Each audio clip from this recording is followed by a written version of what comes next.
The year is 1800 BCE, and the Canaanite king of ancient Jerusalem is uneasy. War is approaching. Jerusalem may be built on a hill and have a strong wall, but its main source of water, the Gihon spring, flows at the bottom of the slope outside the city wall. In the event of war, any enemy could easily take control of the spring and dry the city out.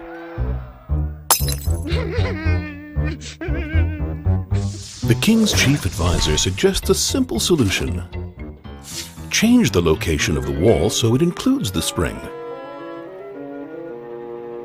What the advisor forgot was the wall was purposely built on the hillside to make it hard for the enemy to reach the city.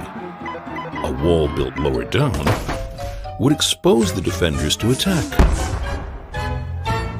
The king, who remembers these facts, is disappointed with his chief advisor and dismisses him.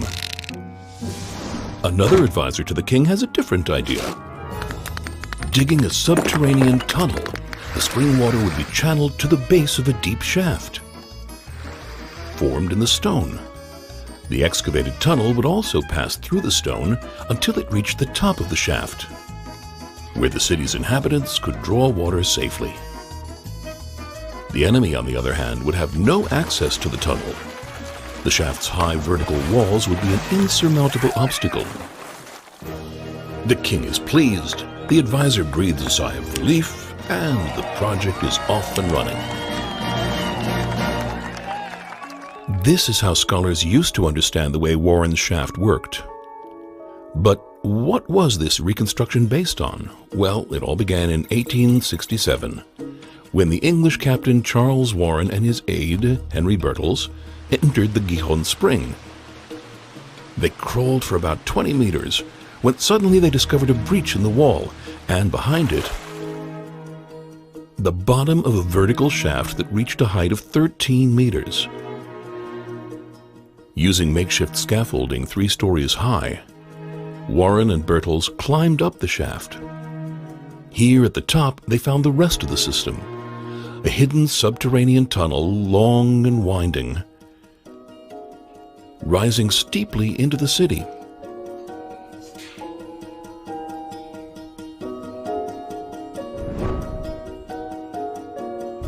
Warren put the facts together and concluded that it was a single sophisticated system. It starts inside the city with a sloping tunnel that descends deep into the ground. From there, it continues along a circuitous route until it reaches the shaft here. The shaft is the heart of the system. Using a pulley connected to a ring stuck in the ceiling of the shaft, they could lower and raise a rope with a bucket or water skin and draw water from the shaft. For years, scholars tried to figure out who was behind the unique water system. French scholar Louis Vincent proposed that they were Canaanites, centuries before King David. However, Israeli scholar Yigal Shiloh proposed that it was actually a Judean king, 100 or 200 years after David. Despite their disagreements, the scholars all agreed on one thing.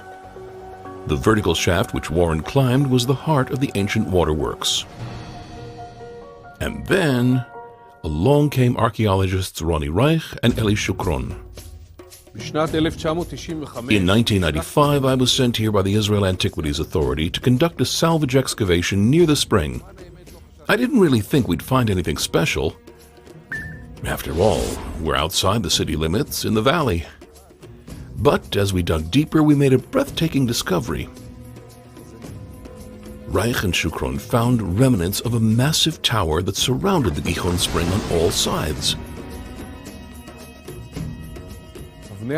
These large stones from the tower, which weigh 4 or 5 tons each, are the biggest ever used in Jerusalem.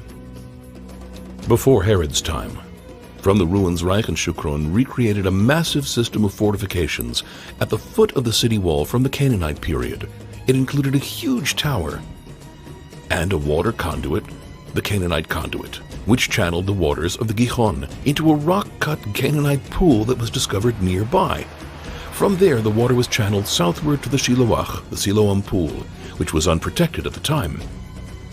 It turns out that the Gihon spring, which everyone thought was unprotected, possessed impressive defenses. But if all this is true, why did the Canaanite king and his advisor draw water from a dark, narrow subterranean shaft, when right next door was a spring and a large pool, all excellently protected? Well, the new excavations indicate that they didn't. As the dig proceeded, our understanding of Warren's shaft changed. We concluded that the vertical shaft had nothing to do with ancient Jerusalem's water system. The marks left by tools on the walls of the tunnel indicate that the Canaanite workers carved it out on both sides, but they concentrated on just the upper part of the rock, as we can clearly see here and on the other side. In other words, this part, the hard part of the rock, was the tunnel floor. This stone floor continued, covering the whole area. So when the Canaanites carved out their waterworks, they didn't know about the shaft. But just a minute. The tunnel protected the water drawers as long as they were underground. But what protected them when they came out to the exposed slope on the way to the fortified spring? Two enormous walls descending eastward toward the tower. They created a protected passageway down to the Canaanite pool where one could draw water safely.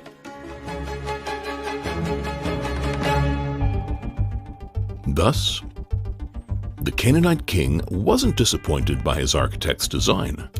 The city dwellers went down through the underground tunnel to the slope, and from there they continued through the protected passageway to the fortified spring and pool.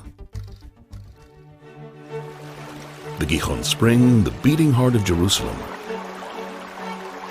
All of the city's ancient water systems were fed by the spring. There are still many unanswered questions concerning Jerusalem and water, but one thing is clear. The impressive fortified Canaanite water system discovered here tells the story of Jerusalem in its early days. It sheds light on the rich, developed Canaanite culture in the times before the Israelites entered the land of Israel.